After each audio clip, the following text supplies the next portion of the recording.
Hey, what's up you guys? In today's video, I'm going to be showing you 3 ways to make a peanut butter and jelly sandwich. So let's get straight into it.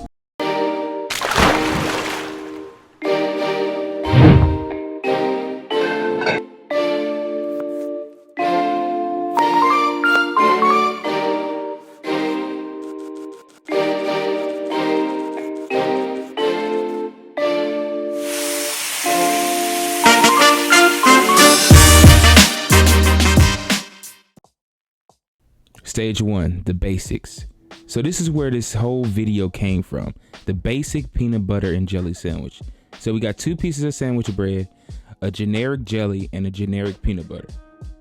So the first thing we're going to do is we're going to take our peanut butter and we're going to spread a thin, even coat over the first slice of bread.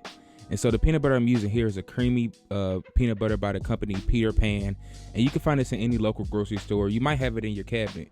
And so we're just gonna spread this evenly, and we're gonna use the same knife for good measure and dip it into our jam.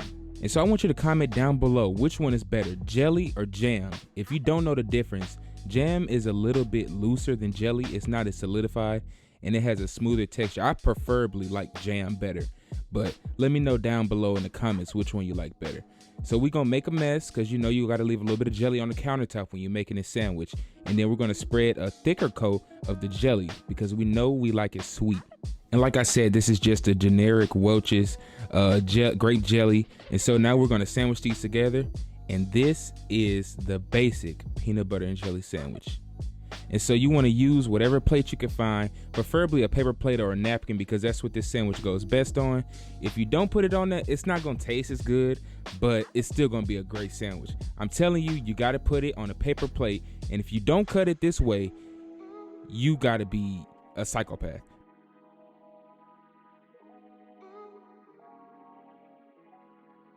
So now we're going to move on to stage 2, the pro level. And so all of these ingredients for the pro level are all local ingredients. And so we're first going to start off with our peanut butter. Our peanut butter is locally grown. It's by a company called Mound City. And so they actually roast their nuts. Whoa, pause.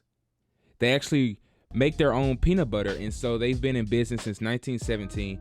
And like I said, this is one of my favorite store-bought peanut butters that's local. And so the peanut butter that I'm using today is a chunky peanut butter. And so they leave it a little bit chunky. And there's also different types of nuts in this peanut butter. So this is a mixed nut peanut butter. And it's not as smooth, it's not as processed, but the flavor on this, oh my God, y'all. This would literally be the best peanut butter that you could ever eat. And like I said, we're gonna pile it on pretty thick because this peanut butter actually has a nice saltiness to it, which I like. And so that's going to balance out with the jelly. And so the jelly we're going to be using is by another local company called Bonnie Mama. And so this is a mascot grape jelly that I got also from a local store here called Straub's. It's a higher end store. Things are a little bit more pricey, but they're great products. And like I say, the best ingredients you can find makes the best dishes you can make. And so we're just going to pile our jelly onto our bread. Our bread is actually from a local bakery called Soulard Bakery. If you guys have not heard of them, I will link their Instagram down below. They make the best baked goods in St. Louis, y'all. And so our pro level peanut butter jelly sandwich is not quite done. This alone will be 10 times better than the standard version.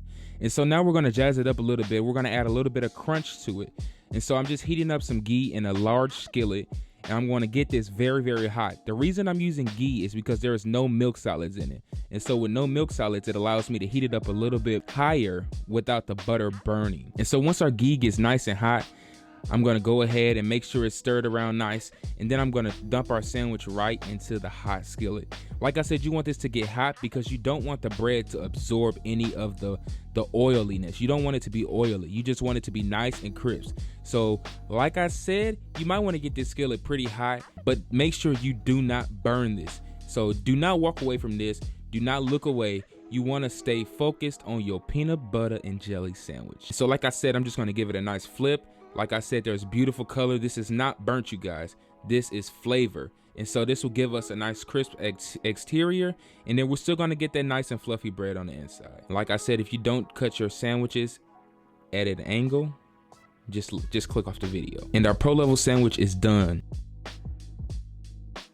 Stage 2 is complete. So now we're gonna move on to stage 3. We're gonna be making a Jewish bread called bakla. And so first we're gonna start off by making our dough. Into the bowl, you wanna add 3/4 cup of whole milk. Then you wanna add a 1/2 cup of sugar. You're gonna dump in 30 grams of fresh yeast. And then we're gonna add our eggs. And so this is what people would call an enriched dough, because there's so many eggs and there's also quite a bit of butter for a bread recipe. And like I said, this is a traditional Jewish bread. This bread is traditionally torn apart, but today we're gonna switch it up a little bit.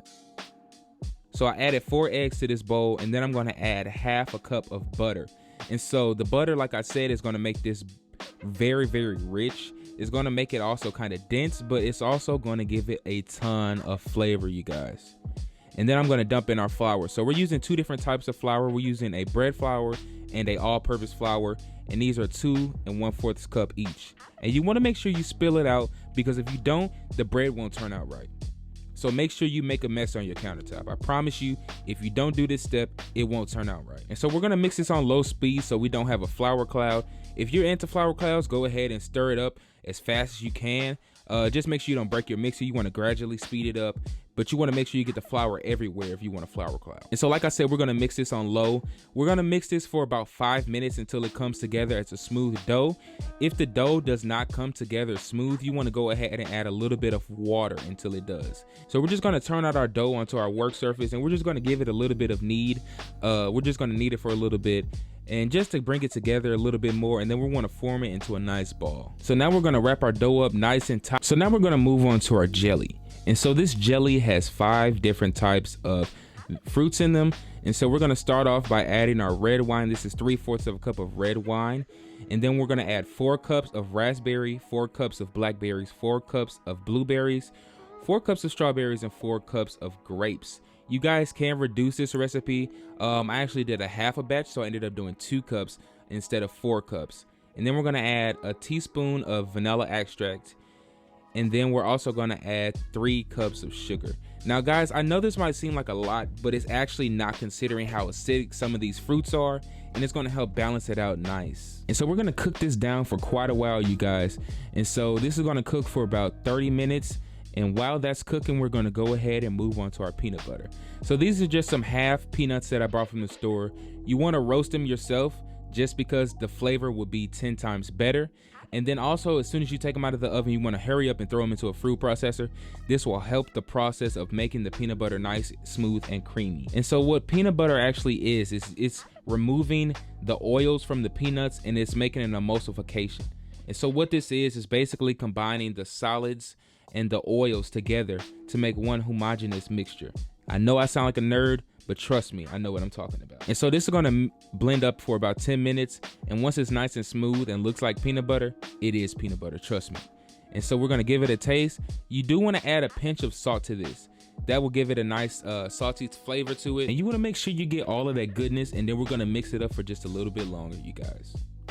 All right, so now we have our mason jar, and so we're gonna take this peanut butter out of our blender, and we're gonna go ahead and pour it into our mason jar. And like I said, you guys can use a high quality store-bought peanut butter for this recipe, but trust me, I encourage you guys to make your own.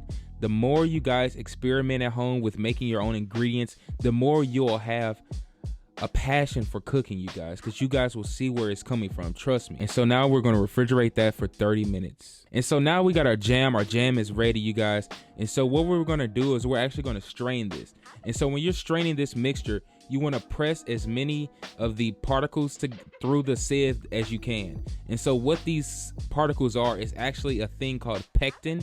And so fruits actually produce their own type of gelatin, which will help this set up a little bit. And so once we push all of those things through, we're going to go ahead and put this in a mason jar, and we're also going to refrigerate this for 30 minutes as well. And so now we're going to roll out our dough. This is 4 hours later, and our dough is going to be quite cold, you guys. And so what we want to do is let it sit out for about 5 minutes before we start rolling it, and then we're good to go. So if your dough is still kind of springy, that means that it produced a little bit too much gluten, and it needs to just chill out in the fridge for a little bit longer. So if you start to roll this and it's kind of jumping back to the position that it was in, that means that it's not quite ready. And so we want to roll this out to about 1/2 inch thick, And then we're gonna go ahead and we're gonna actually spread a product called Nutella. I don't know if you guys have heard of it, but it's a hazelnut chocolate spread. It is fire, and this is gonna take our sandwich to the next level. And so now we're gonna begin to roll. So you wanna start from the back and roll towards you. That makes it 10 times easier. And so we're gonna slowly roll this. You don't wanna do this fast because it'll be all sloppy. You'll get Nutella all over your hands. Trust me, I learned the hard way. And so once we have it rolled, we're gonna press it together, and it's kind of gonna look like cinnamon rolls a little. And then we wanna take our knife and cut off the ends. The ends pieces just don't turn out as nicely as you would think they would. So we're just gonna sit these to the side, and I'm gonna actually bake those off separately in a ramekin. And so now we wanna take a sharp knife, and we're gonna cut it down the middle long ways. And if this does not cut, I encourage you to put your dough into the freezer for about 5 minutes, and it's gonna cut like butter. And so now we're gonna take our dough and we're gonna start to braid it together. So you wanna take one end and you wanna pinch it together, and then you just wanna slowly start alternating when you're braiding these together. So you're gonna go left side over right, then you're gonna go right side over left, and you get the point. We're basically just making a twist. Now some people do this with 4. And so now we want to cover this and sit it to the side for 2 hours. And so now we're back 2 hours later, and now I just have 1 egg and about 2 tablespoons of water in this bowl that I whisked together, and this is going to be our egg wash. And this is what's going to give you that nice crispy crust on the outside of your bread. It's going to be beautiful golden brown, trust me. And so we're just going to brush this over the top, and then we want to bake this bread at 350, and it's going to bake for about 35 minutes or so. All right, so you guys, we're on our final step of this procedure. And so what I did is I put our peanut butter into a piping bag along with our jelly. You wanna make sure you get a lot on the countertops because that's how you leave your staple, period. And so we're gonna fill this peanut butter and jelly sandwich. We're gonna alternate. I started with peanut butter, then I went to jelly, then I'm going with peanut butter, and I'm gonna go back with jelly. I think you guys get the point. And so I cut me a nice thick piece of bread. This is about 2 inches thick. And so I cut that piece of bread, and then I cut a little slit down the middle of it. And so this creates a little pocket where our peanut butter and our jelly will be. And so this is our custard. We're gonna dip our sandwich into our custard. You don't wanna soak it, trust me, you don't wanna soak it. You just wanna get it on the outside. And then we have some more ghee heating up in our skillet. You can see it smoking. Y'all, I'm happy because my mouth is watering. And so we're gonna go ahead and put this into our hot skillet. Trust me, you want to have the windows open on this procedure. Like I said, you guys can find all of these recipes in the link down in the description. Trust me, you won't be disappointed. And you can also use this French custard to make traditional French toast as well. It's fire with French bread. I encourage you guys to try it out. So we're just gonna get a nice little sear on this. You don't wanna burn it. There is a lot of sugars in the Nutella and the grape jelly that's gonna be spilling out.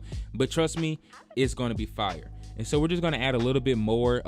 This is actually our final plate here. And so we're gonna go ahead and add a little bit more peanut butter and a little bit more jelly.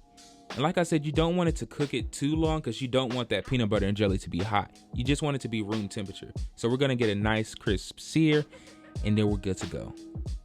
And so in this bowl, I have a little bit of bourbon whipped cream. You guys can find the recipe, you know where, down in the description below. And so we're just gonna take a dollop of Daisy. We're gonna put it on top, make it look nice and beautiful. If you guys don't want the bourbon in this recipe, you don't have to. You can just do a traditional vanilla whipped cream. It's still gonna be delicious. And then we're gonna add some of our fresh berries that we used to make our jam earlier. And we're just gonna add those straight on top. And so this is a crumble that I made. If you guys want the recipe for this, you know where you can find it, down in the description below. And so this adds a little bit of sauciness and a little bit of texture to our dish. Our bread is soft, and also our ingredients are kind of soft. So this is gonna add a nice little crunch and salty bite to this dish. We're gonna add some more of these beautiful berries. You guys, these berries are beautiful. So we're gonna add a little bit of them joints, and guess what, y'all? We done. So like I said, I want you guys to comment down below which one you would choose. I actually did a poll on Instagram, and everybody said that they would do this one right here.